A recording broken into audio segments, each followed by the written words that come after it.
बिस्मिल्लाहिर्रहमानिर्रहीम, अस्सलाम वालेकुम एंड वेलकम बैक। इस उम्मीद और दुआ के साथ कि आप बिल्कुल खैरियत से हैं पिक्स शो के ब्रांड न्यू एपिसोड के साथ with the Monday blues and Monday vibes whatever you call it.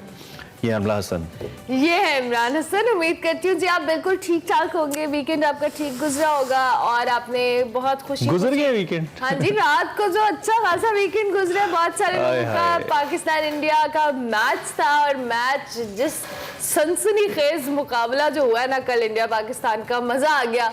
और उसके बाद जो फिर आपको पता है पाकिस्तानी अवाम मीम्स बनाती है, उसमें तो और भी ज्यादा मजा आता है। अच्छा, पहली दफा इनफैक्ट पिछला मैच भी और ये मैच भी दोनों दफा बिकॉज आई वाज ट्रैवलिंग तो मैं देख नहीं सका एक बॉल भी, अनलकीली और मैं रेडियो पे मैच सुनता हुआ है। ठीक है। तो अच्छा, रेडियो में तो बहुत ही कमाल होता है। लेकिन एक चीज जो मैंने महसूस की, क्योंकि जब आप बाकायदा तौर पे मैच फॉलो नहीं कर रहे होते ना, तो आपको उस मैच की इंटेंसिटी का उतना अंदाजा नहीं होता।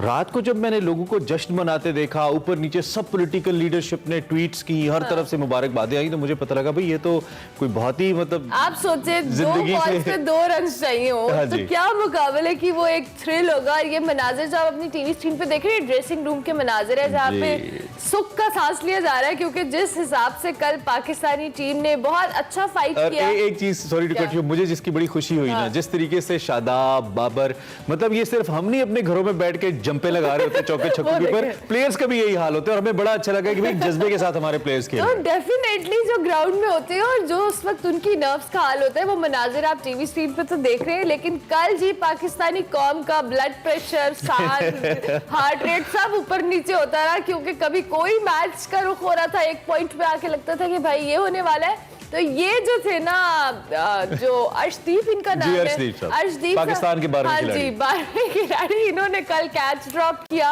उसके बाद इन्होंने जिस हिसाब से लास्ट ओवर में बॉलिंग की, कमाल कर दिया इन्होंने पाकिस्तान के हक में। ऐसे लगा ये कहीं ना कहीं बैक ऑफ द माइंड सोच रहे थे कि आज पाकिस्तान को जिताना है। और नवाज मैन ऑफ द जो कह ले मैच प्लेयर, कितनी कमाल उनकी परफॉर्मेंस रही बॉलिंग में भी और बैटिंग में भी। और जब वो हम इनसे बात की कि सोचा नहीं था मैंने भी, लेकिन स्टिल अच्छा कल के बारे में जो वैसे तो बड़ी मीम्स बनी, लेकिन सबसे इंटरेस्टिंग थी कि Hasan Arshdeep is new Hasan Ali, because आपको याद होगा हसन अली ने कैच छोड़ा था और फिर उसके बाद हसन अली की जो ट्रोलिंग हुई थी और अर्शदीप के साथ भी हुआ। वैसे कुछ आपको ये भी बताएं, जो हिंदू इंतहा पसंद है, उन्होंने अर्शदीप को सिख होने की वजह से कल इस हवाले से भी निशाना बनाया नफरत का कि जी उन्होंने जानबूझ के छोड़ा और इस तरह से। तो ये बहुत होता है। इससे पहले आपको याद है इरफान के साथ जब हुआ था, जब उनको मार पड़ी थी तो उनको मुसलमान होने की वजह से ये कहा जाता है, तो ये नहीं होना चाहिए, it's the game of cricket. लेकिन यस, हमारे सेंटिमेंट्स बहुत हद तक जुड़े हैं और पाकिस्तान ने अपना सबसे ज्यादा स्कोर पहली दफा चेस किया इंडिया के खिलाफ, एंड दैट इज 182, और वो भी एशिया कप के अंदर। सो हमारा रिकॉर्ड थोड़ा सा बेहतर हुआ है। वैसे पहले 10 में से हम 8 मैच हारे हुए थे, सो अब थोड़ा सा बेहतर हो गया हमारा ट्रैक रिकॉर्ड। और एक जो बात बड़ी अच्छी बन रही है ना, साइकोलॉजिकली हम बड़ा अच्छा एक इम्पैक्ट इंडिया पे डाल रहे हैं कि हमारी टीम अब उनसे बेहतर है। एंड रिमेंबर, हम शाहीन के बगैर खेल रहे हैं। हाँ, शाहीन के बगैर खेल रहे हैं। बाबर भी हमारे उस तरह से अभी परफॉर्म नहीं कर रहे। शाहीन और हतफ दोनों मिसाइल हमारे अभी थोड़ा आउट ऑफ ऑर्डर है। जनाब आपने फिक्र नहीं करनी, अभी हो सकता है, यू नेवर नो। वैसे आई एम होपिंग कि पाकिस्तान और इंडिया फाइनल्स के अंदर जाएं। दो के अभी 2 मैचेस रहते हैं दोनों टीम्स के, बट स्टिल जी और इसके साथ साथ ये कि कल मैं एक सीनियर सहाफी की ट्वीट पढ़ रहा था जो कि फ्लड विक्टिम के एरियाज में मौजूद थे, तो उन्होंने कहा जी सैलाब के अंदर घिरे और पसीनों के अंदर शराबूर लोग जो कि बहुत परेशानी में हैं, इस मैच की फतह ने उन्हें एक उम्मीद की किरण दी है और वो लोग बड़े खुश हैं इसको देख के। और बॉर्डर्स के ऊपर तो आपको मालूम है दोनों तरफ अफवाज हों, उसके अलावा पाकिस्तानी और इंडियंस दुनिया भर में कहीं पे भी हों, बहुत इंटरेस्ट से मैच देख रहे होते हैं। लेकिन जो सबसे अच्छी बात मुझे इस सीरीज की लग रही है कि एक तो इंडियन फैंस बहुत मेच्योरिटी का मुजाहिरा कर रहे हैं, अब वो पुराने फजूल किस्म के स्लोगन चैंट नहीं करते।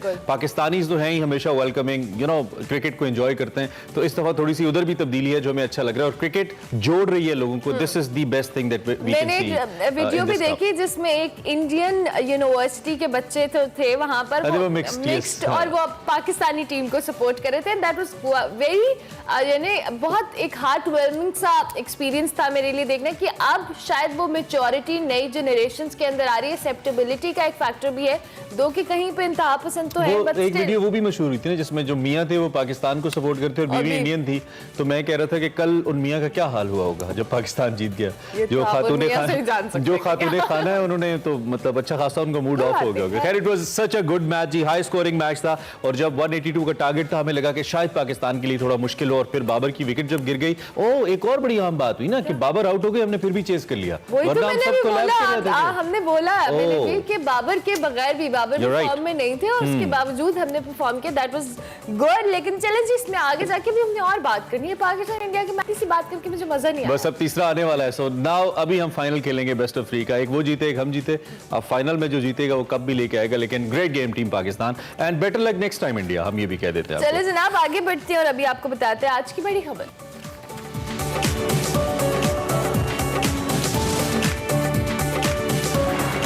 अच्छा जी, बड़ी खबर। और जैसे कि हम बात कर रहे थे कि वैसे तो सैलाब जदगान के लिए भी कल मैच जीतने की सूरत में एक अच्छी खबर आई, लेकिन उनके रिसोर्सेज को लेकर या उनके मसाइल को लेकर अभी मसाइल कम नहीं हुए। जो ताज़ा तरीन वीडियोज़ कुछ साफ़ी हजरात की जानिब से आ रही हैं, चैनल्स भी दिखा रहे हैं, वो बड़ी दर्दनाक हैं, वो बड़ी ही दिल दुखाने वाली हैं। इस वक्त मंचर झील सबसे ज़्यादा तवज्जो का मरकज़ है। सेवन का जो इलाका है, कल खबरें ये आई थी कि एक कट लगा के सेवन को बचाया गया, फिर मजीद कट्स लगाने पड़े जो कि दबाव बढ़ रहा था वहाँ पर। इस दबाव को कम करने के लिए अब जो बागी यूसुफ है यहाँ पर एक बंद को कट लगाया गया है और सेवन शहर को बचाया गया है, जिससे जो वहाँ पे मुल्का 5 यूनियन काउंसिल्स हैं और वजीर आला मुराद अली शाह का जो इलाका है, वाहड़ बोबकर आजी जाफराबाद और यूसी चना का जो इलाका है, ये शदीद मुतासिर होंगे इन कट्स लगाने के बाद, चूँकि पानी को उधर निकाला जा रहा है। और सेवन से जो दादू जाने वाली कौमी शाहराह है उसको भी इसी वजह से बंद करने का फैसला किया गया। RD 62 के मकाम पर डांसर रेगुलेटर पर भी सूरत हाल इंतहाई संगीन बताई जा रही है। पानी का शदीद दबाव है। कोटरी बैराज के मकाम पर ऊंचे दर्जे का सैलाब है।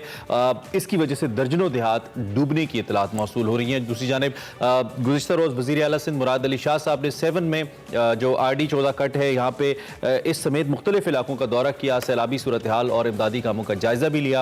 आप देख भी सकते हैं, मीडिया से भी गुफ्तगू की और कहा कि पानी को कोई रोक नहीं सकता, नहीं चाहते कि हमारे शहरों को नुकसान पहुंचे। इलाकों को बचाने के लिए जो आपाशी का महकमा है इसके साथ मिलकर काम कर रहे हैं, ये CM सिंध ने कहा। दूसरी जानिब उधर सिंध में सैलाब के पानी का फिर जोर शुरू हो गया है। हैदराबाद नवाबशाह बदीन में सूरत हाल इंतहाई खराब है, जबकि हैदराबाद में कोटरी बैराज के मकाम पर दरिया सिंध में ऊंचे दर्जे का सैलाब भी है।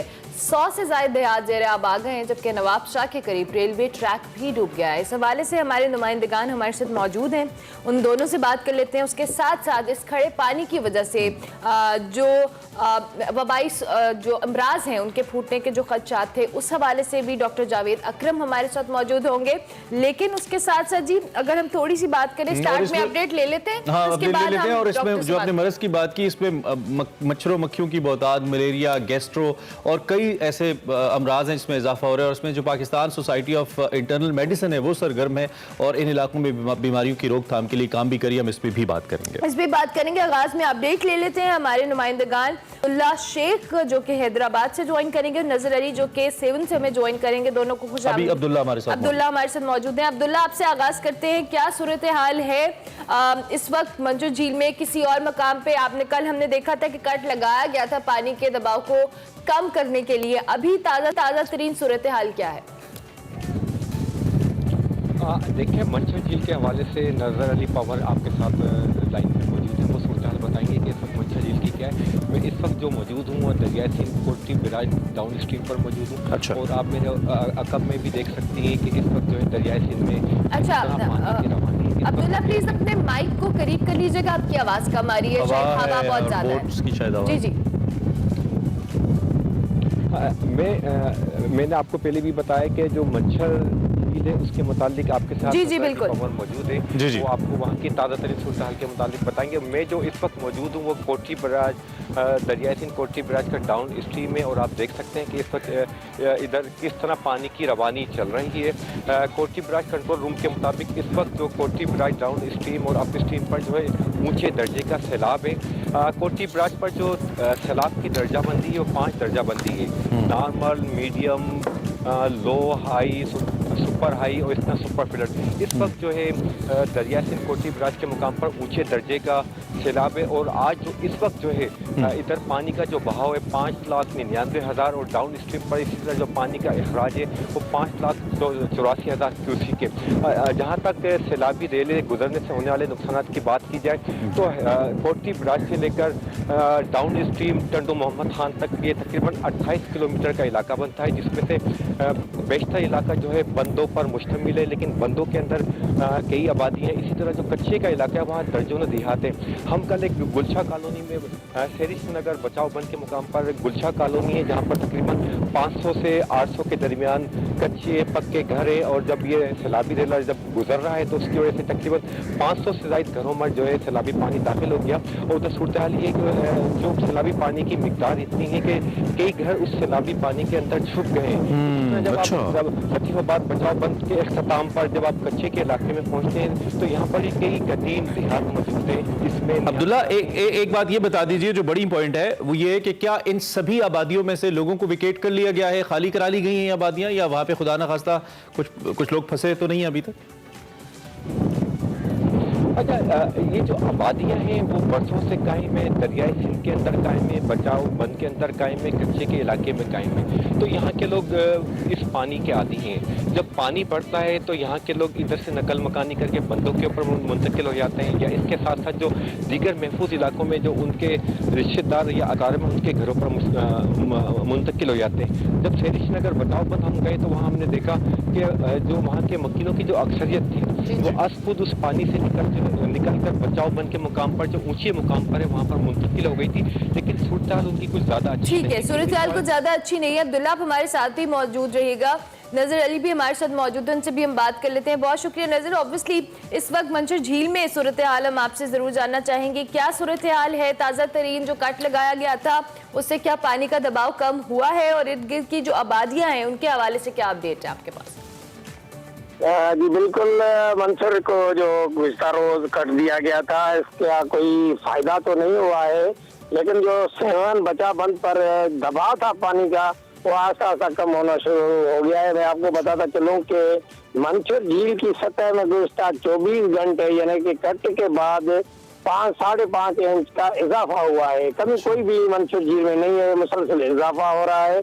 और अभी जो हमारे ज़राई के जो महकमा आपाशी से ताल्लुक़ रखते हैं उनका कहना है कि जो MNV और हमल झील से जो पानी आ रहा है उसमें भी 1 फुट तक का आज रात जो इजाफा हुआ है, और ये जो इजाफे वाली सूरत हाल है ये मुसलसल बढ़ रही है। अच्छा। और जितना ये 5 यूनियन काउंसिल सेवन की थी इनको मुकम्मल तौर पर खाली कराया गया है, और लोग जो है सेवन समेत दीगर एरिया है महफूज मकामात हैं उन तक पहुंच चुके हैं, और मजीद जो है रेस्क्यू है वो भी जारी है। तो नजर ये जिन लोगों को यहाँ से खाली कराए गए हैं इलाके, उन लोगों के लिए पहले से हुकूमत ने कोई इंतजाम कर रखा था? चूंकि तो सूरत हाल नजर आ रही थी कि चूंकि मंचर झील के अंदर पानी का दबाव बढ़ रहा है तो शायद इसको पानी को डाइवर्ट करना पड़े, तो क्या पहले कोई इंतजाम किए गए थे, या अपनी मदद आपके तहत ही, या लोग अपने आप के ऊपर ही बस इस वक्त उनको बेयारो मददगार छोड़ दिया गया है? इसकी क्या तफसीलात हैं?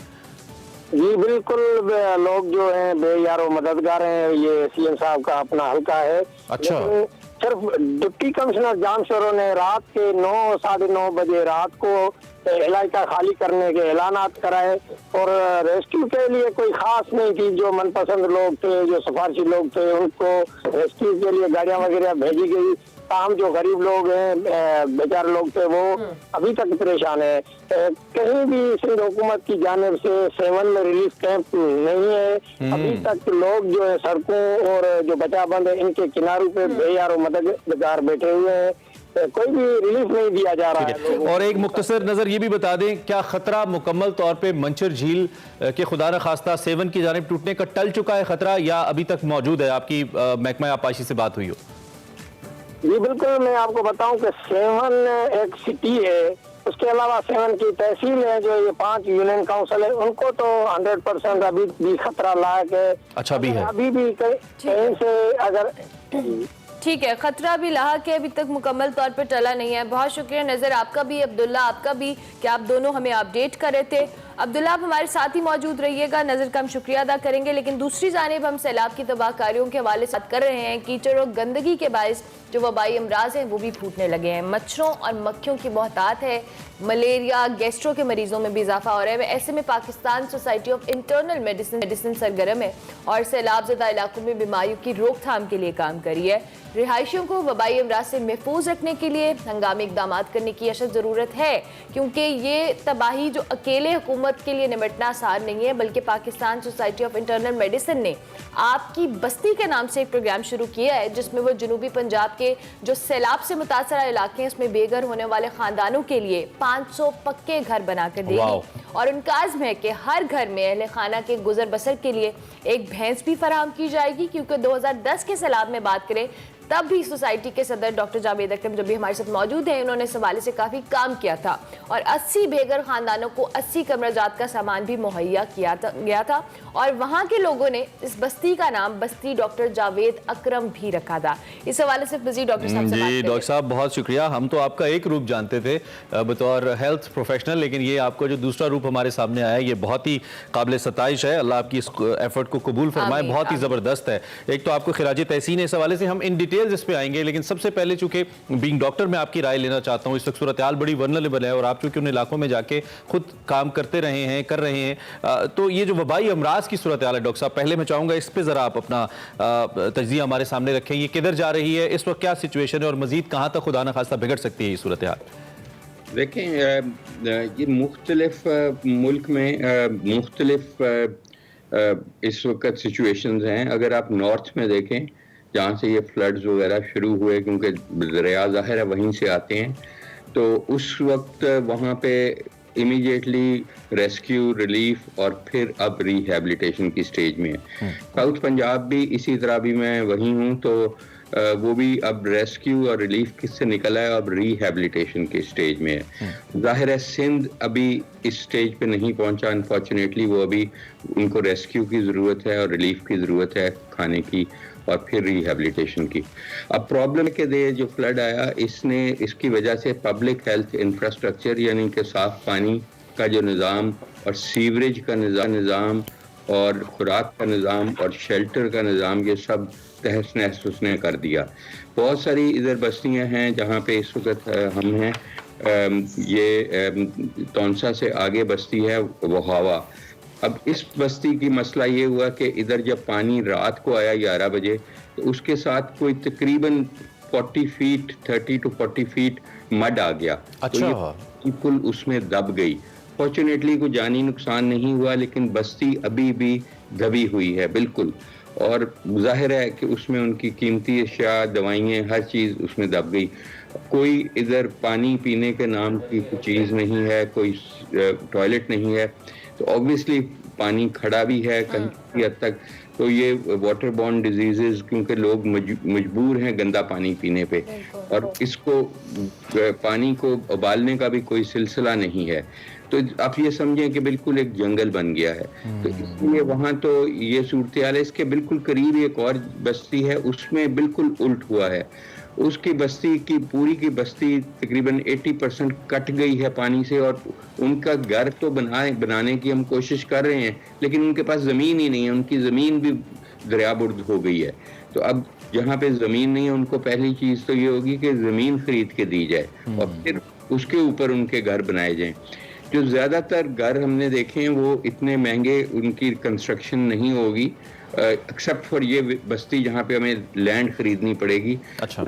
उनके तो तकरीबन 1 लाख से 2 लाख में घर बन सकते हैं, और मैं समझता हूँ कि ये चीज़ बहुत आसानी से हो सकती है। देखें, क्या हमारे पास 10 लाख मुखय्यर हजरात नहीं है, 22 करोड़ से ज़्यादा बड़ी आबादी है, क्या 10 लाख ऐसे मतलब इन घरों का स्ट्रक्चर बड़ा इंपॉर्टेंट है, जो कि ये लोग फिर दरिया के किनारे कच्चे के इलाके में ये लोग बसते हैं, इलाके और मकान कच्चे होते हैं, फिर जब सैलाब आता है फिर बह जाते हैं। तो आप स्ट्रक्चर क्या बना रहे हैं घरों का, ताकि ये क्या महफूज स्ट्रक्चर है? देखें, महफूज तो बिल्कुल नहीं होगा, क्योंकि महफूज तो अल्लाह ताला की ज़ात के अलावा कुछ भी नहीं है। पक्के घर भी गिर जाते हैं कभी न कभी, ज़लज़ले में हमने बहुत काम किया। और मैं ये समझता हूँ कि इस वक्त जो हम घर बना रहे हैं या इमरजेंसी में बना रहे हैं, और बिल्कुल सिंपल कंस्ट्रक्शन के बना रहे हैं, इन्हें मोटिवेट कर रहे हैं लोगों को कि ये खुद अपने घर बनाएं। क्योंकि शतीर है इनके पास टी आयरन जो गिरे थे, इनके पास किसी हद तक विंडोज भी हैं बची हुई। अब इनको सिर्फ उनको दोबारा खड़ा करना है और छत डालनी है। इसकी कॉस्ट तकरीबन 1 लाख से 2 लाख मैक्सिमम आ रही है। अच्छा। और इस वक्त जैसे आपने कहा कि अगर हम इन्हें पक्के घर बना भी दें तो बिलीव में यहाँ गर्मी इतनी है, इतनी ज़्यादा कि कंक्रीट जो है वो बहुत गर्म होगी और इनको एसी तो लगा नहीं सकेंगे ये कभी भी। तो इसलिए कच्चे घर का ये फ़ायदा है कि गिरना तो उसने है, शायद पक्के भी गिरे हैं यहाँ पे, बल्कि दब गए हैं। बिल्कुल। जिस वो हवा में मैं बात कर रहा हूँ, या 2 स्टोरीड घर थे जो अब बिल्कुल जमीन बुर्द हो गई हैं, अच्छा। बिल्कुल ऊपर नहीं आते, कब्रिस्तान नहीं है, कुछ नहीं है यहाँ, और यहाँ बहुत कम लोग पहुंचे हैं। तो इसलिए देखें, उनको इंसुलेशन चाहिए हीट से और कोल्ड से, और ये कंक्रीट तो एंटी इंसुलेटेड एक है, तो इसलिए इनके लिए यही बेहतर। और दूसरा, इनको अगर रीलोकेट करने की बात करें तो ये कभी भी नहीं होंगे, वो राजी नहीं है, बिल्कुल नहीं है उनकी। यानी लोग अपने घर छोड़ने को भी तैयार नहीं है, लेकिन आप लोग ये कोशिश कर रहे हैं कि इनको कच्चे मकानात दिए जाएं ताकि इनको जो ज़मीन खरीदने के साथ साथ दीगर जो स्ट्रक्चर है वो भी इनके लिए हेल्पफुल हो सके। डॉक्टर जावेद अकरम साहब, बहुत शुक्रिया आपका, थैंक यू वेरी मच कि आपने इतने इंपॉर्टेंट टॉपिक पे हमें ज्वाइन किया, और बहुत हमें खुशी हुई कि जिस तरह से आप काम कर रहे हैं, अल्लाह ताला आपको इसमें कामयाब करे और आप इसी तरह से लोगों की हेल्प करते रहें। अब्दुल्ला, आपका भी बहुत शुक्रिया कि आप हमें अपडेट कर रहे थे हैदराबाद से जो भी सूरत हाल है। हमारे साथ डॉक्टर जावेद अकरम और अब्दुल्ला शेख मौजूद थे। सैलाब के हवाले से हम सूरत हाल पर बात कर रहे थे। अभी हम एक ब्रेक लेंगे, ब्रेक के बाद हाजिर हैं।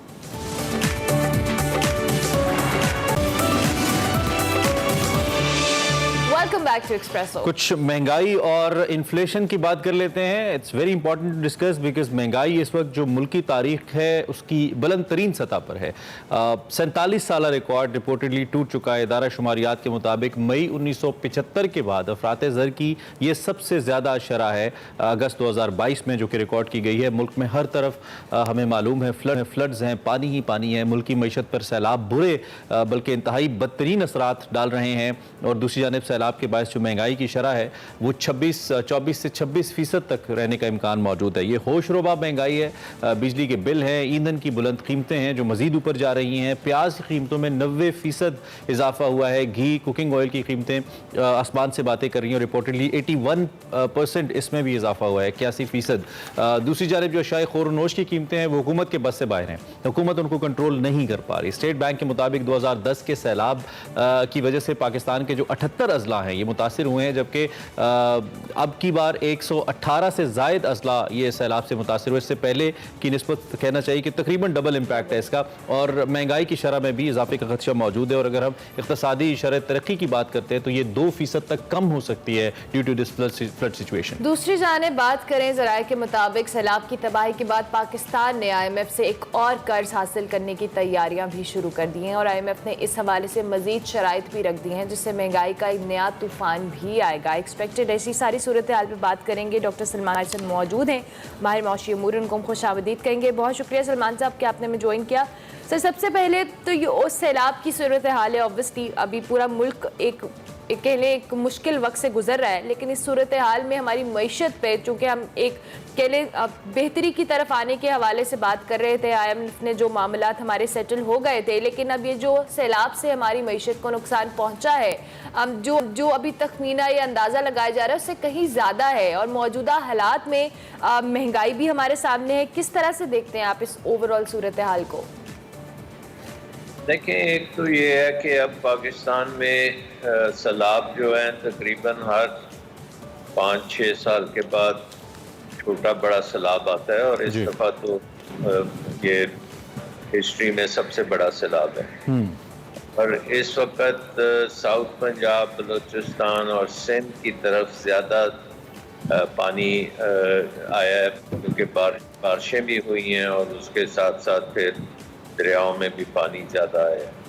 तो आई थिंक कि अब जो हमने अगर वे फॉरवर्ड देखना है तो एक तो ये है कि इमीडिएटली जो लोगों को हमने रेस्क्यू करना है और रिलीफ देनी है, उसमें हम खासे स्लो जा रहे हैं, क्योंकि तकरीबन 3 करोड़ के करीब लोग जो हैं इस वक्त बेघर हैं, और अब ये भी ख़तरा है कि आगे चल के कोई बीमारियों का भी होगा, फिर डेंगू जो है उसका भी ये आहिस्ता आहिस्ता बढ़ रहा है, तो ये एक बड़ा डिज़ास्टर बन सकता है। इसलिए इसको आपको इमीडिएटली हल करना पड़ेगा, लोगों के तक पहुंचना पड़ेगा, रिलीफ देनी पड़ेगी और उनको रेस्क्यू करना पड़ेगा। ये तो पहला एलिमेंट है, और इसमें किसी किस्म की कोताही नहीं करनी चाहिए। जितना आपके पास अपने रिसोर्सेज हैं वो सारे के सारे इसमें झोंकने चाहिए, और बैरून मुल्क भी अगर कोई इमदाद आती है तो उसको भी वेलकम करना चाहिए।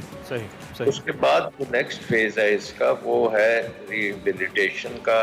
तो इन लोगों ने वापस अपने घरों में जाना है। आपके जो घर तबाह हो चुके हैं इस पूरे खित्ते में, बहुत बड़ा एरिया है जहाँ पे घर जो है, क्योंकि शुरू ही कच्चे घरों से होते हैं, तो वो उनको दोबारा से बनाना पड़ेगा और पहले से बेहतर बनाना पड़ेगा और पहले से बेहतर जगह भी बनाना पड़ेगा ताकि बार बार में शाह साहब आपकी मौजूदगी से फायदा उठाए हम जब इस तरह की सूरत हाल आती है वैसी हमारी जीडीपी इतनी डिस्टर्ब हो जाती है।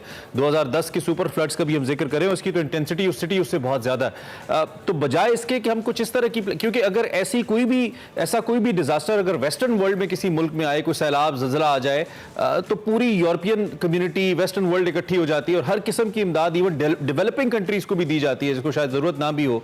हमें तो उससे बहुत ज्यादा जरूरत है। क्या हम इंटरनेशनल कम्युनिटी को इतना मोबिलाइज कर पा रहे हैं इसके ऊपर? ये पहला मेरा सवाल का हिस्सा है। और दूसरा ये, आपको नहीं लगता कि बजाय इसके कि हम IMF से नए कर्जे लें, हम पुराने कर्जे माफ करने की बात भी करें कि अब हम कर्जे पे बैक नहीं कर सकते जैसी सूरत हाल है हमारी, और दुनिया को इस पर सोचना चाहिए? आपका टेक इस पर? जी देखें, जब 2005 में ज़लज़ला आया था उस वक्त मैं फाइनेंस मिनिस्टर था, तो हमने पूरी डैमेज असेसमेंट जब की थी तो उसके बाद यूनाइटेड नेशंस के साथ मिलके हमने एक ग्लोबल अपील की थी जो जनीवा में कॉन्फ्रेंस हुई थी जहाँ पे प्लेजिंग सेशन हुआ था। तो $6 बिलियन प्लेज हुए थे उसमें, और आपको पता है कि वो ये जो सैलाब है इसमें उस वक़्त के घरों से ज़्यादा घर डैमेज हुए हैं, ज़्यादा लोग डिस्प्लेस हुए हैं। उतनी कैजुअलिटीज़ नहीं हुई जितनी कैजुअलिटीज़ अर्थक्वेक में हुई थी। बट $6 बिलियन था, और कहीं उसके लिए एरा बनाई गई थी, एक स्पेशल ऑर्गेनाइजेशन जिसने earthquake rehabilitation and reconstruction authority जो थी वो बनाई थी कि ये सारा काम करेगी, और उसको कई साल लगे थे मुकम्मल काम करने में। तो लेकिन लोगों को फिर दोबारा से रिहेबिलिटेट कर लिया। सो आई थिंक उसके साथ साथ पाकिस्तान के अपने बजट में से भी उसमें खासी मिकदार में आपने इन्वेस्ट भी किया और कर्जे भी आपने लिए उसके लिए। तो ये फ्लड्स में भी ये सारा कुछ होगा। जीडीपी में तो आपको नुकसान होगा, लेकिन आप अपने रिसोर्सेज पे भी फुली डिपेंड करें, और अगर बैरून मुल्क से अगर कुछ आपको मिल जाता है तो वो वेलकम करना चाहिए। लेकिन ये है कि दुनिया में एक फटीक है कि जो हर थोड़े अरसे के बाद ये इस तरह की अपील्स आती हैं। अब आप देखें UN ने जो अपील की है $162 मिलियन की, ये तो छोटी सी अपील है। इतना तो आपको जो एक डिस्ट्रिक्ट में भी इससे ज़्यादा पैसा खर्च होगा। तो आई थिंक कि बेसिकली हमारा जो इस साल का बजट है उसको, वो बहुत बड़ा बजट है, वो उसमें तकरीबन 17 से 18 हज़ार अरब रुपए के बजट है प्रोविंसेस के और फेडरल गवर्नमेंट के मिला के। तो वो जो पैसा है उसको हमें नंबर 1 प्रायोरिटी फ्लड की रिलीफ, रेस्क्यू, रिहेबिलिटेशन और रिकंस्ट्रक्शन पे लगानी चाहिए। और जो बैरून मुल्क से जब सपोर्ट आती है तो ठीक है, वो उसको ऑगमेंट कर सकती है। फिर पाकिस्तानी NGOs हैं पूरे मुल्क में, वो इस वक्त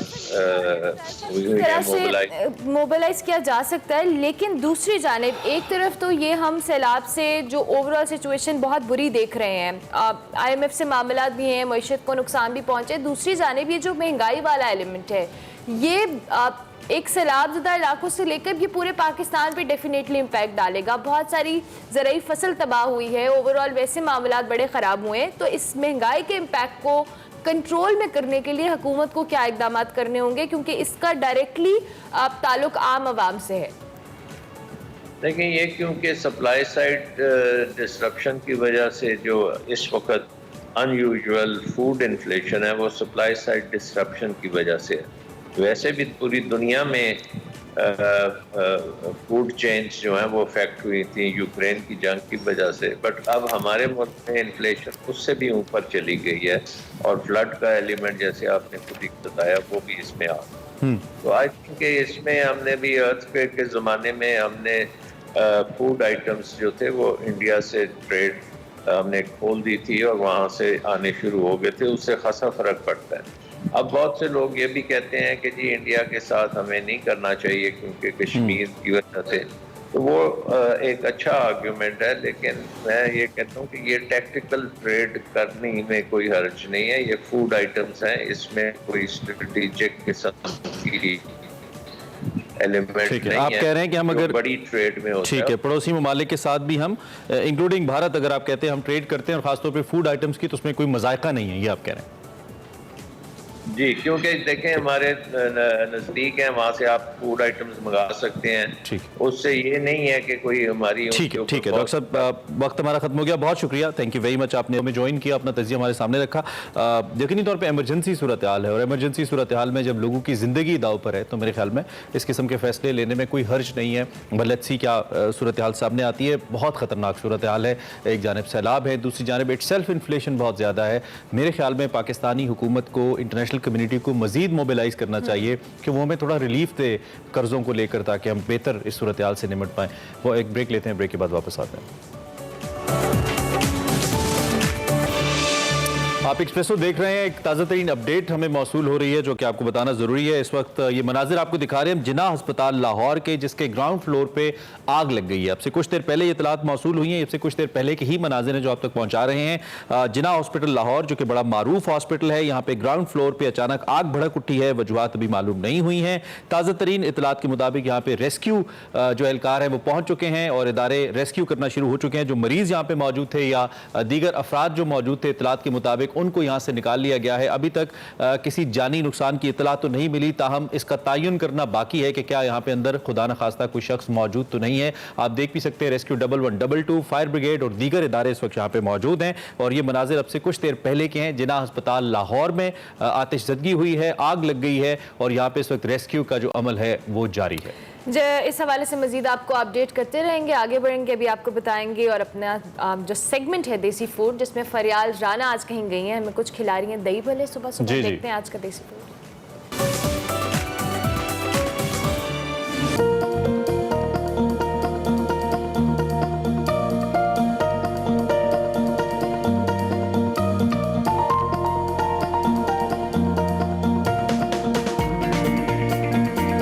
नाजरीन, आज मैं हूँ बीडन रोड अमृतसरी दही भल्ले वालों के पास, जो कि 1948 से यानी 74 साल से यहाँ पर दही भल्ले बना रहे हैं। आए चलकर देखते हैं इनके दही भल्लों का टेस्ट कैसा है और लोगों को इनके दही भल्लों की खास बात क्या लगती है।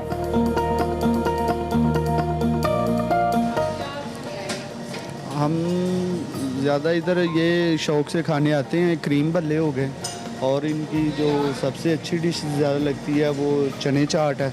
टेस्ट कैसा लगता है आपको? टेस्ट बहुत ही बढ़िया। ये जब से ये टेस्ट किया ना, और कोई टेस्ट ज़बान को जो है ना भाता ही नहीं है। अच्छा, क्या ख़ास बात लगती है इनके क्रीम भल्लों की आप खा रहे हैं अभी? ये क्रीम भल्लों में इनका जो है ना टेस्ट, ये एक दो जगह से और भी मैंने खाए हैं, लेकिन ये लेवल, ये टेस्ट नहीं मिलता। जो इनके मसाला जात जो है बहुत ही हल्के हैं। वो जैसे आम आप किसी शॉप से खा लोगे अजीब सी वो आपको कफ़ियत होगी, लेकिन इनका जो है एक म्यार है, एक लेवल है, साफ़ सुथराई है, बहुत अच्छा निज़ाम है इनका।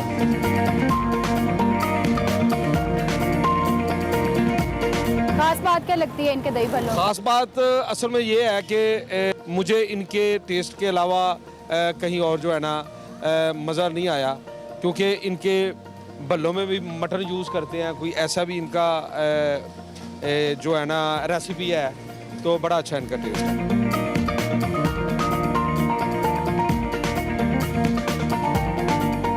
कितने अरसे से आप यहाँ से दही भल्ले? 74 से। 74 से जी। अच्छा, खास बात क्या लगती है? इनका जायका एक अपना है, पूरे लाहौर में एक मुनफरिद जायका है इनका, इसलिए वो घर वाले भी जो हैं वो और कोई पसंद नहीं करते, फिर इधर आना पड़ता है। दही भल्लों की खास बात क्या लगती है आपको इनकी? दही भल्ले इनके मसाले जो हैं वो इतने तेज़ नहीं हैं और दही जो है वो इनका अच्छा है, सफाई सुथराई है इनकी।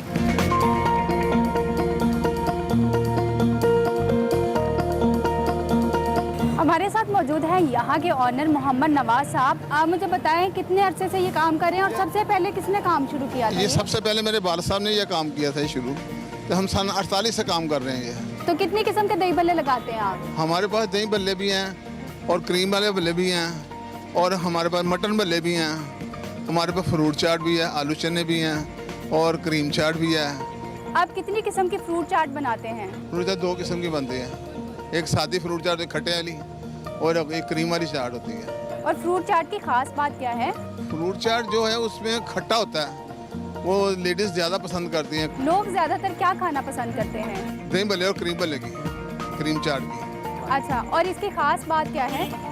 अपने टेस्ट की बात है ना, वो मिठास होती है। क्रीम चाट मिठी होती है, फ्रूट चाट नमकीन होती है और क्रीम वाले भल्ले हैं जो क्रीम में मिक्स होते हैं। दही भल्ले को अपना मसाला अलहदा है। पकौड़ियाँ और भल्ले आप खुद बनाते हैं या बने बनाए लेते हैं? जी हम खुद बनाते हैं अपने, बाजारी सौदा नहीं है हमारे पास। मसाला भी हमारा खुद ही अपना बनता है। क्रीम भल्लों के जो भल्ले हैं वो आप किस चीज़ से तैयार करते हैं? वो माश की दाल के बनते हैं, उसको कुटाई करते हैं उसकी, वो दाल तैयार होती है, उसके साथ हम भल्ले बनाते हैं। वो फिर उस क्रीम में डिप करते हैं, फिर गाह को ठंडे करके खिलाते हैं। उसका मसाला अलहदा होता है। दही माशाल्लाह इतने अरसे से आप ये काम कर रहे हैं, मशहूर शख्सियत आपके पास दही भल्ले खाने ज़रूर आती होंगी? हाँ जी, बहुत ज़्यादा आते हैं जी, बहुत ज़्यादा। हमारे फिल्म एक्ट्रेस सब आते हैं यहाँ पे, जो कि ड्रामा आर्टिस्ट हम सारे आते हैं हमारे पास खाने के लिए। टीवी स्टेशन पे हमारा सामान बहुत जाता है, हमारा गोल्डन हाउस में बड़े आर्डर लगते हैं। आप कितने बजे से कितने बजे तक काम करते हैं? सुबह 9:30 बजे शुरू होता है तो सुबह 3 बजे तक होता है। इतने अरसे से आप माशाल्लाह यहाँ काम कर रहे हैं, कभी सोचा कहीं और भी ब्रांच बनानी चाहिए? हमारे पास इतने आदमी नहीं हैं, यहाँ ही चलता, बस यहाँ चलाई जा रहे हैं काम। हमारे काफ़ी ऑफर आती हैं हमारे पास कि हमें नाम दे दो या हमारे साथ करो, तो हम नहीं करते। बहुत शुक्रिया आपका।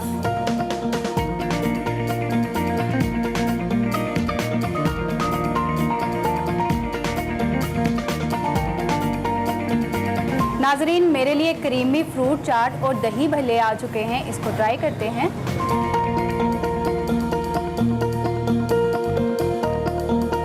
नाजरीन, ये वाकई ही फ्रेश, क्रिस्पी और मसालेदार हैं। आप लोग भी एक बार ज़रूर ट्राई करें। मिलते हैं अगले नए देसी खाने के साथ। अल्लाह हाफिज़।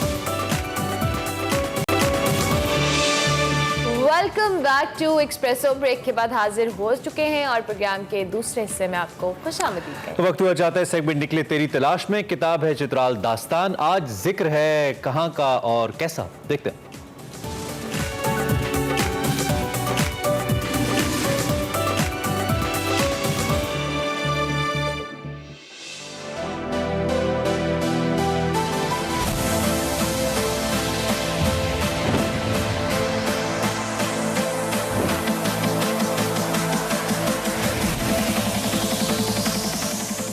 अस्सलाम वालेकुम नाज़रीन, मैं वकार अहमद और आप देख रहे हैं निकले तेरी तलाश में। निकले तेरी तलाश में जो गुफ्तगू का सिलसिला है वो तार साहब की किताब जो है वो चित्राल दास्तान, उसके हवाले से है। चित्राल दास्तान का जब आपने आगाज़ किया, ये बेसिकली उसकी चौथी किस्त है।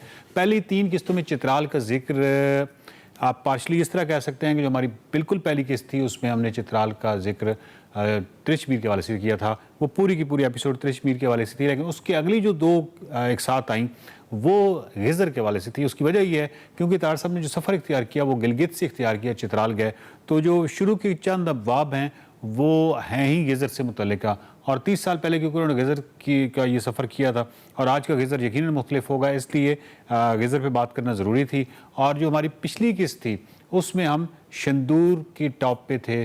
शंदूर को तार साहब ने क्रॉस किया था और शंदूर क्रॉस करने का मतलब ये है कि अब एक इंतहाई मुनफरिद, इंतहाई खूबसूरत, जो अपने रसूम और रवाज के हवाले से बहुत खूबसूरत है, मुनफरिद है, अपने सकाफ़त के हवाले से बहुत मुनफरिद है, अपनी लैंडस्केप के हवाले से मुनफरिद है, मेहमान नवाजी के हवाले से बहुत सारे एलिमेंट्स हैं जो चित्राल को चित्राल बनाते हैं।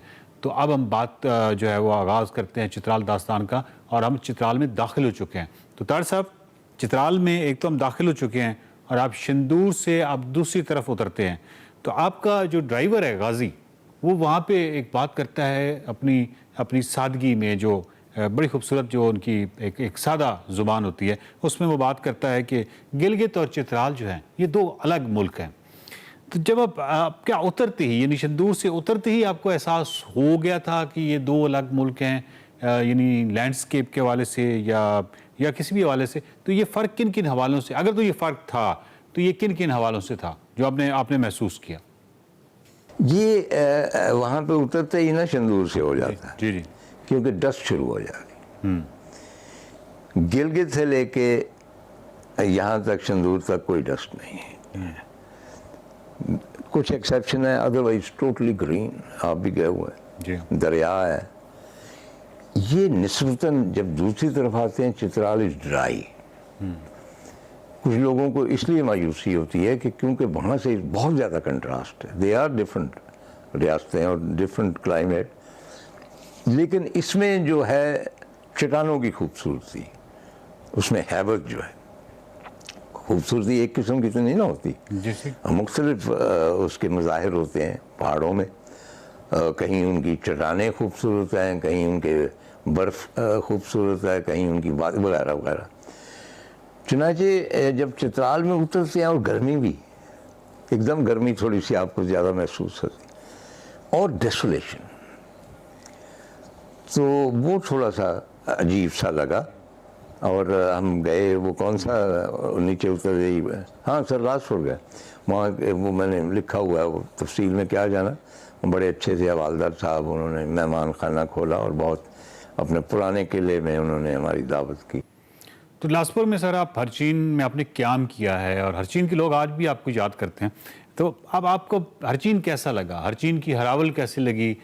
हरचीन अगेन आबादी थी, उतरते ही सरदासपुर उधर था, उधर से एक और ट्रैक जाता था स्वाद की तरफ। हरचीन बेसिक था, और इसमें जो उनकी मेहमान नवाजी थी और उनके बेटों की, वो बहुत हैरतनाक थी। मैं हरगिज़ उनका कंपेयर नहीं कर रहा कि गिलगित वाले मेहमान नवाज नहीं है, लेकिन यहाँ चित्राल में आपको उस मेहमान नवाजी का एहसास होता है। मतलब एक टेबल पे अगर चाय उन्होंने देनी है, आपको सर्व करनी है, तो टेबल का कोई कोना अगर नज़र आ रहा है, नंगा नज़र आ रहा है, ये उनकी बेइज्जती के वहाँ पे 2 बिस्कुट रख देंगे, उसको ढांक देंगे। और मतलब कि शायद ये इसलिए कि ये दूर उस्तादगी जो थी ना एक ज़माने की, वहाँ लोग कम जाते थे, और जो जाते थे उनकी वो बहुत मदारात करते। अब पता नहीं उतने ये मेहमान नवाज रहे हैं या नहीं रहे, इतने लोग जा रहे हैं। तो वहाँ पे फिर बहुत अच्छा हमारा वक्त गुज़रा। और पिछले दिनों हमारे एक दोस्त वहाँ से गुज़रे थे, तो वो कहने लगे कि हवालदार साहब तो फौत हो गए, और उनके बच्चे आपको याद करते हैं, और पता नहीं बहुत सारी चीज़ें अजीबोगरीब मेरे बारे में उन्होंने मशहूर कर रखी। मेहमान नवाजी तो सर उसी तरह चित्राल में और हरचीन में और हर जगह पे मस्तूज में जहाँ पे भी आप जाएँ तो कमाल मेहमान नवाजी है। और क्योंकि मैं अभी हाल ही में होके आया हूँ, लेकिन क्योंकि मैं हाल ही में होके आया हूँ तो एक चीज़ जो मेरे जहन में एक सवाल ये आ रहा है कि हरचीन में जहाँ पे जिस गेस्ट हाउस में आपने क्याम किया था वो बाबा लासपुर का था, और बाबा लासपुर जो थे उनके वाले से उनकी जो औलाद है वो आपको बहुत याद करती है, उनके बच्चे आपको बहुत याद करते हैं। तो उनके बच्चों ने मुझे बताया कि बाबा जो थे बाबा लासपुर, वो ये कहा करते थे कि ताड़ साहब ने इस गेस्ट हाउस में क्याम किया था, चंद दिन रहे थे, और वो ठंडे पानी से नहाते थे, और ठंडे पानी से इसलिए नहाते थे, मैं उनको कई दफ़ा कहा कि आप क्योंकि डाउन से आए हुए हैं तो आप इस कदर ठंडे पानी से कैसे नहा लेते हैं या क्यों नहाते हैं? तो उन्होंने कहा ताकि मैं भी आपकी तरह जो है वो सफ़ेद होना चाहता हूँ, अब मैं चाहता हूँ कि मेरा जो रंग है वो भी सफ़ेद हो जाए। तो इस तरह की चीज़ें जो थी वो मैंने सुनी हरचीन में। जब मैंने वहाँ पे काम किया तो लोग आपको बहुत याद करते हैं वहाँ पे अभी। हरचीन में सूबेदार साहब थे रिटायर्ड, बड़े हैवी तनतोश, मेरे पास तस्वीरें होंगी थी, मुतअद्दिद बच्चे, बड़े पढ़े लिखे। तो उनको बाबा लासपुर कहते थे कि he was the most important person. उन्होंने वेलफेयर के लिए और वैसे भी बहुत सारे काम किए, बड़े दिलचस्प था। तो मुझे ये है इल्लत है कि मैं नहाने का मैं बहुत शौकीन हूँ।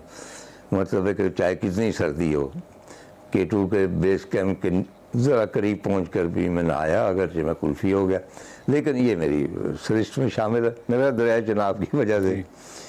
तो वहाँ भी मैं 1-2 मरतबा नहाया। तो वो बाबा लासपुर जो थे उनको जब मालूम हुआ कि मैं बिल्कुल यख पानी से नहाता हूँ, वहाँ से बर्फ़ों का पानी। तो बड़े शॉक्ड हुए, कहेंगे आप इतने ठंडे पानी से कैसे नहा लेते? मैंने कहा बस वो ठीक है, मैं कांपता हूँ, बहुत बुरा हालत था लेकिन मज़ा बड़ा। तो जब उनकी हैरत ख़त्म होने में नहीं आ रही थी तो मैंने वैसे ही जिस तरह मैं लाइट करता हूँ बातें इधर उधर की, मैंने कहा दरअसल मैं नहाता इसलिए हूँ कि 2-3 बहन भाई बड़े चिट्टे गोरे हैं, मैं उनमें डार्क मुश्की रंग का हूँ। तो मैंने सुना है कि ठंडे पानी यक से नहाओ तो बंदा सफ़ेद हो जाता है। तो वो आज भी वो दोहराते हैं, उन्होंने इसको सीरियसली ले लिया। बहुत मोहब्बत से सर वो आपको याद करते हैं और उनकी जितनी आल औलाद है वो बहुत मोहब्बत से याद करती है। हरचीन के हवाले से वो गेस्ट हाउस जो वो पुराने वाला है उसके तो अब खंडर है और वो ख़त्म हो गया है, लेकिन उन्होंने वसीयत के मुताबिक, बाबा इलासपुर की वसीयत के मुताबिक उन्होंने जो नई जदीद इमारतें कायम की हैं और वहाँ पे अब मेहमान क़याम करते हैं और उनकी जो मेहमान नवाजी है वो बिल्कुल उसी तरह है। उनके बच्चे जो हैं वो बड़ा मेहमानों की तवाज़ो करते हैं, बहुत खुश होते हैं और हरचीन में अभी भी उसी तरह, मतलब वो जो लैंडस्केप है वो भी तकरीबन उसी तरह है। तो तार साहब, एक चित्राल के हवाले से तो अब हम क्योंकि उतरना शुरू हो गए हैं और आगे चित्राल ही है और हमने सारी चित्राल पे बातें करनी है, लेकिन इस किस्त का अख्ताम मैं चाहता हूँ कि आपके एक बहुत ही खूबसूरत फ़िक्रे पे हो और वो उस पर मैं चाहता हूँ कि आपको थोड़ा सा तशरीह भी उसकी कर दें। वो आपने एक फ़िक्र लिखा है कि एक दरे नीम वाह में भी इंसानी तख़य्युल को महमेज़ करने के लिए कैसे कैसे इम्कानात होते हैं, और आगे आपने लिखा है कि मज़हब और मोहब्बत दोनों दरे नीम वाह हैं। तो आखिर पे कुछ थोड़ी सी तशरीह फरमा दीजिए इसकी। मज़हब भी और इश्क भी, इनको मैंने दरे नीम वाह इसलिए कहा है कि ये कभी अया नहीं होते मुकम्मल तौर पे आप पे, और जब अया हो जाएं जी तो 2 सूरतें होती हैं, इंसान या तो बागी हो जाता है, अच्छा, या फिर फना हो जाता है उसी में। इसीलिए कहते हैं ना कि भाई हुस्न को भी दर पर्दा रहने दें, क्योंकि उसका जो जलवा है, अब ये मिस्टेक हवाले से भी बात हो सकती है, उसकी आप ताब नहीं ला सकेंगे। हज़रत मूसा अलैहिस्सलाम वहाँ गए तो दर पर्दा ही कहा जाता है। तो ये दरे नीमवाही रहने दें तो अच्छा होता है, ठीक है। और ख़ास तौर पे अगर इश्क़ हकीकी है तो इश्क़ हकीकी ज़्यादा नीमवाही जो है, दरे नीमवा, उसमें से ज़्यादा फैसिनेशन उसकी होती है, सहर होता है। अगर वो ज़ाहिर हो जाए, अया हो जाए तो तमाम राज ख़त्म हो जाते हैं, वो भेद जो है वो ख़त्म हो जाता है। जिसका मुझे याद है कि अब मज़हब की बात कर रहे हैं तो मेरे एक दोस्त है सलाहुद्दीन महमूद, तो वो कुछ शिकवा कर रहे थे कि जी इन दिनों अजीब बात है कि हमारा जो मज़हब है उसको बदल दिया गया है सिर्फ इबादत में, और उसकी रूह जो है इन इबादत में नहीं आई, क्योंकि ये लफ्ज़ इस्तेमाल करते थे ठीक कि इसके अंदर जो तिलिस्म था, जो पोशीदगी थी, वो इसी तरह ही रहनी चाहिए थी। चनाचे उसी हवाले से इश्क भी और मज़हब भी दरे नीमवा रहें तो बेहतर। बहुत खूबसूरत, मज़हब और मोहब्बत दोनों दरे नीमवा है। तार साहब, बहुत शुक्रिया। चित्राल दास्तान में अब एक्चुअली क्योंकि हम चित्राल में एंटर हो चुके हैं, और नाजरीन जब भी आप लासपुर जाएँ, सर लासपुर जाएँ और हरचीन में आप ज़रूर क़याम कीजिएगा। वहाँ पे गेस्ट हाउस भी अब है और बड़ा अच्छा और ख़ूबसूरत गेस्ट हाउस है। वहाँ पे गेस्ट हाउस भी है, इसके अलावा भी वहाँ पे क़याम की बहुत सारी सूरतें हो सकती हैं जब आप वहाँ जाएंगे। एक तो लोग मेहमान नवाज हैं, आप कैंपिंग भी कर सकते हैं। हरचीन बहुत खूबसूरत जगह है, वहाँ पे 1, 2, 3 दिन ज़रूर गुजारिए और उसके बाद फिर अब हमारा सफ़र क्योंकि चंदूर से डाउन की जानिब है, चित्राल की जानिब है, और अब हमने मस्तूज का भी जिक्र करना है, हमने बूनी का भी जिक्र करना है, हमने चित्राल भी पहुँचना है, हमने कैलाश का भी जिक्र करना है, और ये तमाम चित्राल की जो खूबसूरतियाँ हैं वो तार साहब की ज़ुबानी सुननी है। और आज से 30 साल पहले चित्राल कैसा था, मुझे वैसे वो किताब पढ़ने के बाद चित्राल दास्तान जब आप भी पढ़ेंगे तो आपको आइडिया होगा अगर आप चित्राल आप विज़िट करें तो कुछ ज़्यादा आप उसको मुख्तलिफ नहीं पाएंगे। कम से कम खूबसूरती और मेहमान नवाजी के हवाले से तो आज भी चित्राल बिल्कुल वैसे का वैसा ही है। सफ़र है लाजपुर से मस्तूज और बूनी और फिर चित्राल की जानिब, उसको जारी रखेंगे। देखते रहिए निकले तेरी तलाश में। Welcome back. बात करेंगे अब कुछ एशिया कप क्रिकेट के हवाले से, जहां पे हमने फौरी तौर पर हमने कहा ना हमारी तरफ से जवाब आएगा, तो जवाब आया। भारत को हमने हराकर अपनी हार का बदला ले लिया और जल्दी ले लिया। 182 रन का बड़ा हदफ पाकिस्तानी टीम ने एक गेंद पहले ही हासिल कर लिया। मोहम्मद रिजवान और मोहम्मद नवाज की शानदार बैटिंग ने पाकिस्तान की जीत में आप किरदार अदा किया। ये सब कुछ आपको पता है, लेकिन फॉर्मेलिटी है, इसलिए हम आपको बता रहे हैं। क्योंकि कल कौन सा ऐसा शख्स है जो क्रिकेट नहीं देख रहा था। हम बात करें जनाब दुबई इंटरनेशनल क्रिकेट स्टेडियम की, जहां पे कल ये सब हुआ। कल ये सब हो गया। कल पाकिस्तानी टीम ने बड़ी जान मारी और इंडियन टीम ने भी बड़ी पूरी कोशिश की, लेकिन अब वो ये नहीं कह सके कल के मैच के बाद कि कोई एक टीम का जो पलड़ा था वो भारी था। दोनों टीम ने मुकम्मल तौर पर एफर्ट किया। बड़ा टोटल पाकिस्तानी टीम ने चेस किया। विराट कोहली ने 60 रन बनाए, रोहित शर्मा और राहुल ने भी 28 रन का इजाफा किया। और पाकिस्तान की तरफ से स्पिनर मोहम्मद नवाज, शादाब खान ने बेहतरीन बॉलिंग की। दोनों ने मिलकर 8 ओवर्स में 56 रन दिए और 3 विकेटें ली। और हदफ के ताक़ुब में कैप्टन बाबर आजम कुछ जो फेल तो नहीं ऑफ कलर नजर आए और 14 रन बना सके। ओवरऑल कल का मैच बड़ा जबरदस्त रहा। जी, इस हवाले से बात कर लेते हैं। सलीम खान हमारे साथ मौजूद हैं। सलीम साहब, बहुत शुक्रिया। कल बिलाखिर हम जीत गए, वो भी इंडिया से जीत गए और बहुत अच्छे तरीके से जीते। बहुत सनसनीखेज मुकाबला हमने देखा, क्या कहेंगे? जी, मैं तो बस वो गाने की तैयारी कर रहा था, गुनगुनाने की, तुम जीतो या हारो हमें तुमसे प्यार है। लेकिन शुक्र है नौबत नहीं आई और जीत गए हम लोग। तो अच्छा रहा मैच और बड़ा फंस गया था मैच। और एक मौके पर तो ये भी लग रहा था कि गया, लेकिन वो जो कैच कई मौकों पे लग रहा था सलीम साहब के गया। नहीं, आखिर में तो बिल्कुल जाके बहुत ज्यादा सनसनीखेज हो गया था। लेकिन जब वो कैच ड्रॉप हुआ तो लगा कि भाई किस्मत हमारे साथ है और जीतेंगे, और यही हुआ। कल तो बहुत ज्यादा गर्मी थी और आप यकीन माने जितने लोग नजर आ रहे थे वो सब पसीने में शराबोर थे, लेकिन सब पाकिस्तान की मोहब्बत में आए हुए थे। और मैच के बाद जब वो खत्म हुआ और पाकिस्तानी खिलाड़ी जब वापस गए तो उधर जो साउंड सिस्टम है वहां पर वो दिल दिल पाकिस्तान चला रहा था डीजे। तो एक जबरदस्त माहौल बना हुआ था, हर तरफ पाकिस्तान जिंदाबाद के नारे, और छेड़ भी रहे थे इंडियंस को जो जाते हुए हमारे पाकिस्तानी है ना कि वो गाना है ना इंडिया का, हारे हारे हारे हारे। और मैं इतना एंजॉय कर रहा था, मैं ऊपर से देख रहा था वो जो बनी हुई थी एक बैल्कनी टाइप से, वहां से नीचे लोग जा रहे हैं हजारों झंडे लेके और इंडियंस को छेड़ते। और कल वसीम अकरम भी तो कह रहे थे कि पाकिस्तान इंडिया मैच की कह लें ये भी होती है कि बहुत कम लोग होते हैं जो पूरे नाखूनों के साथ वापस जाते हैं, वो खा जाते हैं। इतना ऐसा नेल बाइटर होता है। बिल्कुल। और वसीम भाई से मैंने इंटरव्यू भी किया था परसों, आप लोगों ने देखा होगा। उन्होंने रिजवान के हवाले से जो कहा था कि वो थोड़ा सा अपना स्ट्राइक रेट बेहतर करे, मेरा ख्याल है शायद रिजवान को भी इस तरह की एहसास हुआ थोड़ा जी। तो कल वो कोशिश कर रहे थे और बड़ी अच्छी उन्होंने इनिंग खेली। लेकिन जो मैच टर्निंग पॉइंट था ना जी, वो आपने देखा होगा, वो जो जिस तरह से आके नवाज खेले उससे जो है वो कहानी। अच्छा, वसीम भाई कहते हैं जीत खामियों को छुपा देती है, लेकिन मेरे बड़े शदीद तहफ़्फ़ुज़ात है बीइंग क्रिकेट व्यूअर फ़खर ज़मान के हवाले से। मुसलसल अच्छा परफॉर्म नहीं कर पा रहे हैं पिछले कई मैचेस से, और कल भी उन्होंने कहा कल भी जब उनकी बड़ी जरूरत थी हमने देखा तो वो परफॉर्म नहीं कर पाए। क्या इनके बैटिंग ऑर्डर में मसला है? फिर इसी तरह बाबर भी सफर कर रहे हैं। डोंट यू थिंक कि बाबर को ये वाली शफलिंग भी कर लेनी चाहिए ऊपर नीचे? नहीं, अब वो वक्त निकल गया। मैंने पहले भी ये बात कही थी कि अब वो वक्त निकल गया कि तब्दीली करें और फखर को ओपनिंग कराएं। वर्ल्ड कप तक तो जो आपका प्लान चल रहा है चलाना चाहिए उसको। अब तब्दीलियों का वक्त निकल गया। ये जो सबसे बड़ा मसला हमारे लिए है वो बाबर आजम मुसलसल जो 3 मैचेस हैं उसमें फ्लॉप हो चुके हैं और हमारी टीम जो है उनके ऊपर इन्हिसार करती है। लेकिन इसका एक प्लस पॉइंट भी है। प्लस पॉइंट ये है कि पहले हम कहते थे यार बाबर आउट हुआ तो बस हम गए, हार गए। अब बाबर आउट हो रहा है तो भी हम लोग जो है वो 3 में से जो 2 मैचेस हैं वो जीत चुके हैं। एक अच्छी चीज भी है। रिजवान, मिडिल ऑर्डर को हम लोग बड़ा बुरा भला कहते थे, लेकिन आप कल देखेंगे थोड़ा सबने कंट्रीब्यूट किया और जिसकी वजह से पाकिस्तान टीम जो है मैच जीत गई। नवाज ने 42 किए, उसके बाद खुशदिल, आसिफ, सब ने थोड़ा कंट्रीब्यूट किया।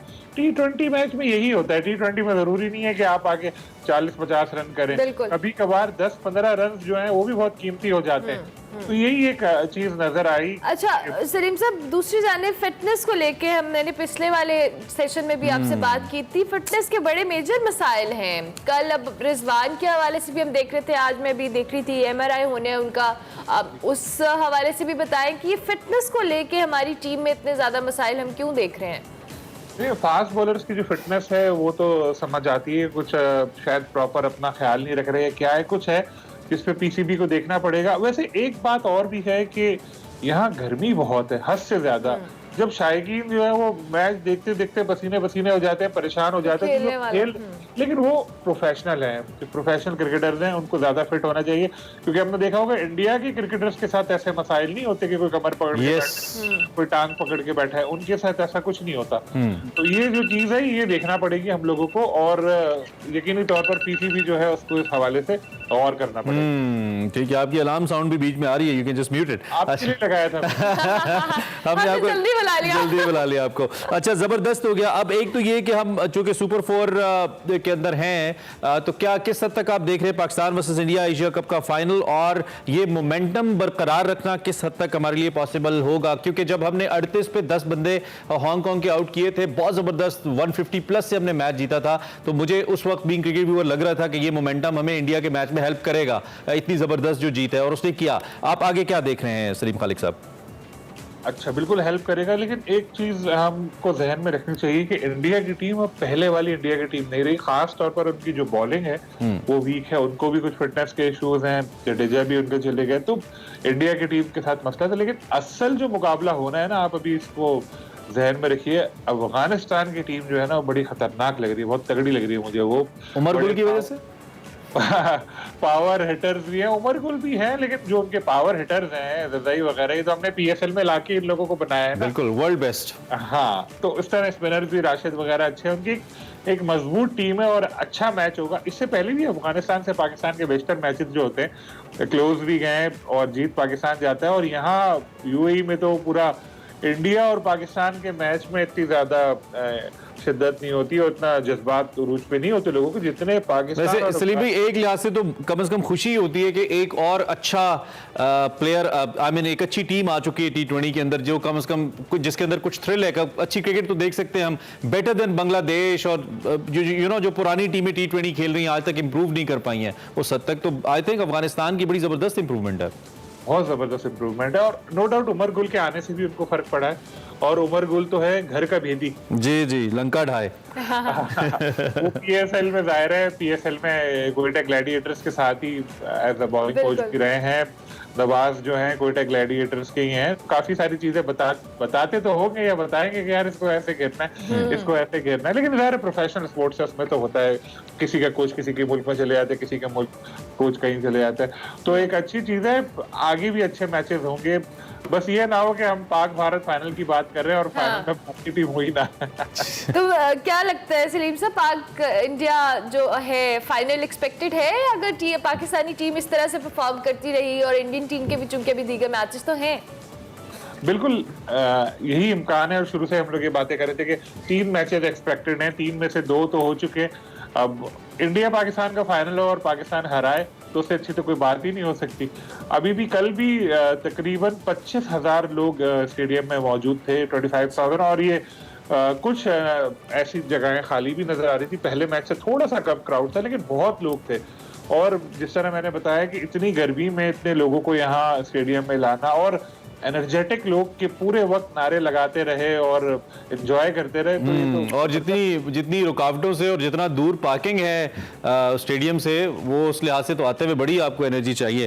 खैर चले, जबरदस्त हो गया, हम तो बहुत खुश हैं, आप भी खुश हैं, अल्लाह करे खुशियां बरकरार रहें। सलीम भाई, थैंक यू वेरी मच, आपने हमें ज्वाइन किया, और ये एक्चुअली खुशी हमने शेयर की आपके साथ, तजजिया तो चलता ही रहता है, सो बड़ा हमें अच्छा लगा जी। दूसरी जानिब वी आर लुकिंग फॉरवर्ड कि एक अच्छा match Pakistan versus Afghanistan, and then दोबारा अगर फाइनल भी हो जाए तो we don't mind playing Afghanistan, लेकिन साइकोलॉजिकल एज हमें है। बहरहाल अफगानिस्तान की टीम को हम ही ने बनाया, so we know how to handle them.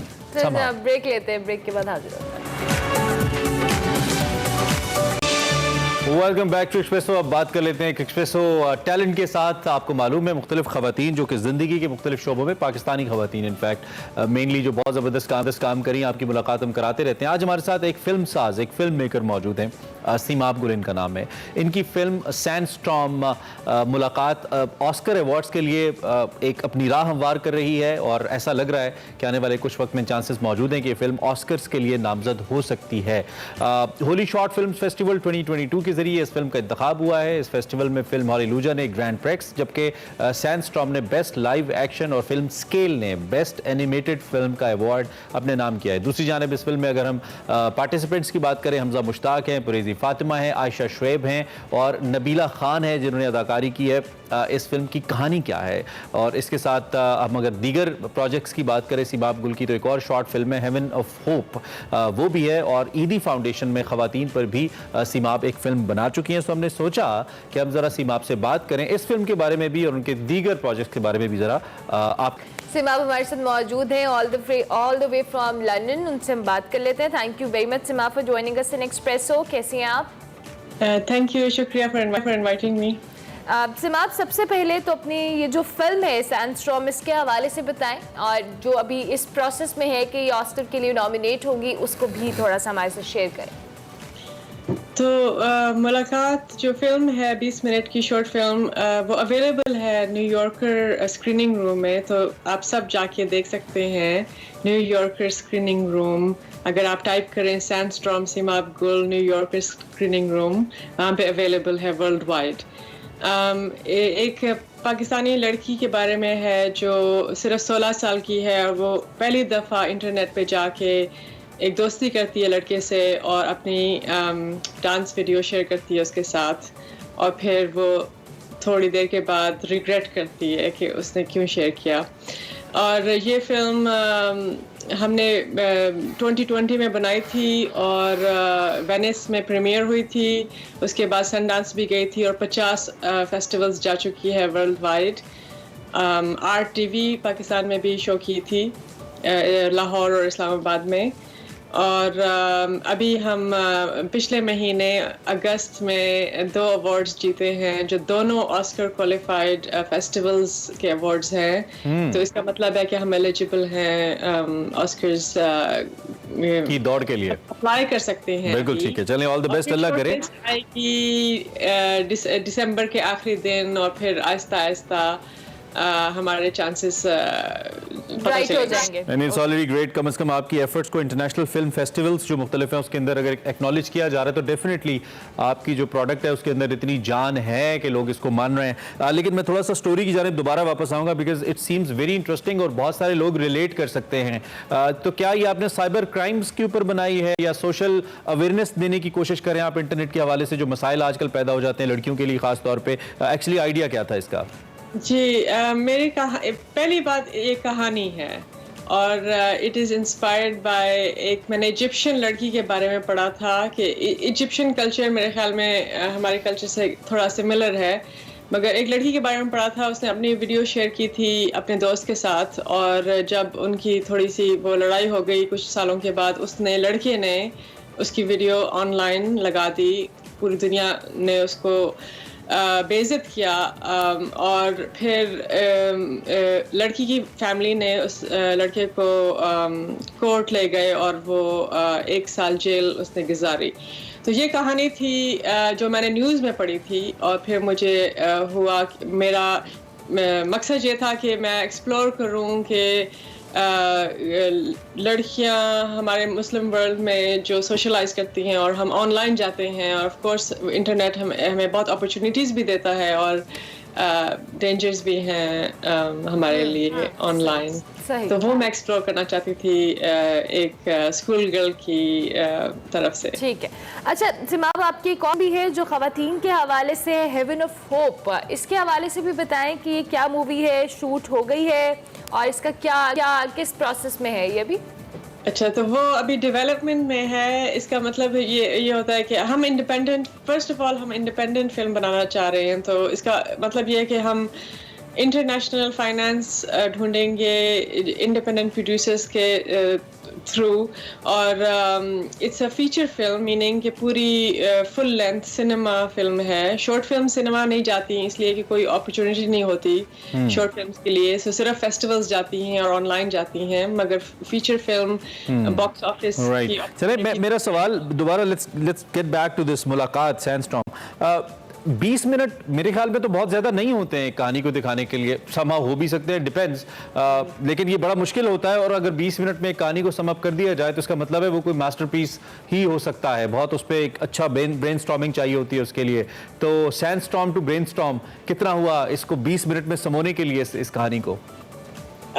तो शॉर्ट फिल्म्स यूजुअली 5 महीने के अंदर अंदर बन जानी चाहिए, कभी कभार 3 महीने में, 1 महीने में भी बन सकती है, मगर पेंडेमिक की वजह से हमारे लिए काफ़ी मुश्किल हो गया था। तो मैंने आहिस्ता आहिस्ता लिखी over the period of 1 year, 2019 में लिखी थी आहिस्ता आहिस्ता। फिर 2020 में पेंडेमिक शुरू हो गया तो हमने थोड़ा सा इंतज़ार भी किया, थोड़ा सा डरे भी थे, और फिर आखिर में दिसंबर 2020 में हमने 5 दिनों शूट की और फिर 5 महीने एडिट में, फिर भी इसलिए कि लंदन में लॉकडाउन था, पाकिस्तान में काफ़ी पेंडेमिक की वजह से बाहर सोशलाइज नहीं कर सकते थे, तो फिर थोड़ा सा ज़्यादा टाइम लगा, तो 1.5 साल लगा पूरा, लेकिन 20 मिनट्स में हो गया। तो अब फिल्म बनाने को 1.5 साल लगा। ठीक है, तो आप ये बताइए कि हमारी फिल्म्स की कोई जगह है इंटरनेशनल सिनेमा के अंदर? बिकॉज आप पाकिस्तानी हैं लेकिन इंटरनेशनल फेस्टिवल्स के अंदर हमारी शॉर्ट फिल्म्स तो वैसे बहुत अच्छा करती हैं, रिसेंटली कुछ हमारी फिल्म्स ने बहुत अच्छा किया, लेकिन अगर हम फीचर फिल्म्स को भी इसी तरह बड़े पैमाने पर ले जाएं तो हाउ यू सी सिबाब, क्या हमारी फिल्म्स जगह बना सकती हैं? बाकी जैसे ईरानियन बड़ी अच्छी फिल्म्स होती हैं, दीगर इंटरनेशनल टर्किश बड़ी चीज, जी प्लीज। मेरी इंस्पिरेशन ईरानियन सिनेमा से थी, इसलिए कि वो मैंने लंदन फिल्म स्कूल में पढ़ा था और वहाँ पे हमने बहुत इंटरनेशनल इंडिपेंडेंट सिनेमा देखा था as oppose to Hollywood and Bollywood. इसका मतलब मेरे ख्याल में हमारी कौम और लोग तैयार हैं डिफरेंट काइंड्स ऑफ फिल्म देखने के लिए, सिर्फ नाच गाना नहीं, और हर किस्म की स्टोरी। इंटरनेशनल स्टेज में थोड़ा सा ज़्यादा मुश्किल है इसलिए कि कंपटीशन बहुत ही फियर्स है, बहुत ही टफ है, और दुनिया के फिल्म मेकर्स जिन मुल्कों में बहुत ज़्यादा फिल्म स्कूल्स हैं और बहुत ज़्यादा प्रैक्टिस किया जाता है और काफ़ी ज़्यादा फिल्में बनाई जाती हैं। Luckily I did go to film school, तो वहाँ से थोड़ी सी ट्रेनिंग भी मिली, और आपने उसको इम्प्लीमेंट किया तो वो बहुत बेहतर अंदाज में आपने उसको एग्जीक्यूट कर लिया। थैंक यू वेरी मच समाब, बहुत शुक्रिया कि आपने ज्वाइन किया, and we wish you very best of luck कि आपकी फिल्म मुलाकात जो है आगे ऑस्कर्स में जाए और जीते भी। अभी तो इस प्रोसेस में है, but still we wish you very best of luck. Seemab Gul हमारे साथ मौजूद थी, इनसे हम बात कर रहे थे। अभी हम ब्रेक लेंगे, ब्रेक के बाद हाजिर होंगे।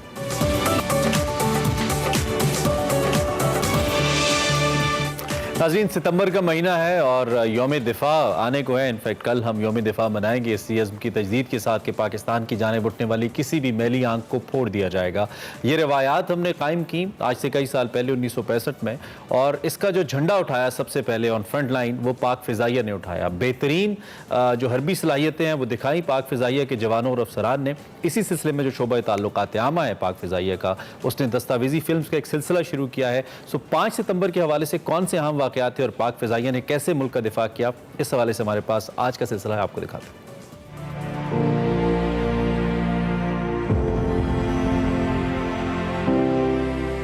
5 सितंबर की सुबह पाक फौज की तरफ से जोड़ियां पर कब्जा और अखनूर की तरफ पेशकदमी जारी रहने से वाक़यात वाज़े तौर पर किसी बड़े ख़तरे की तरफ बढ़ रहे थे, और ये बात वाज़े होती जा रही थी कि सियासी तौर पर भारत कश्मीर में मज़ीद इलाके खोना कबूल नहीं कर सकता।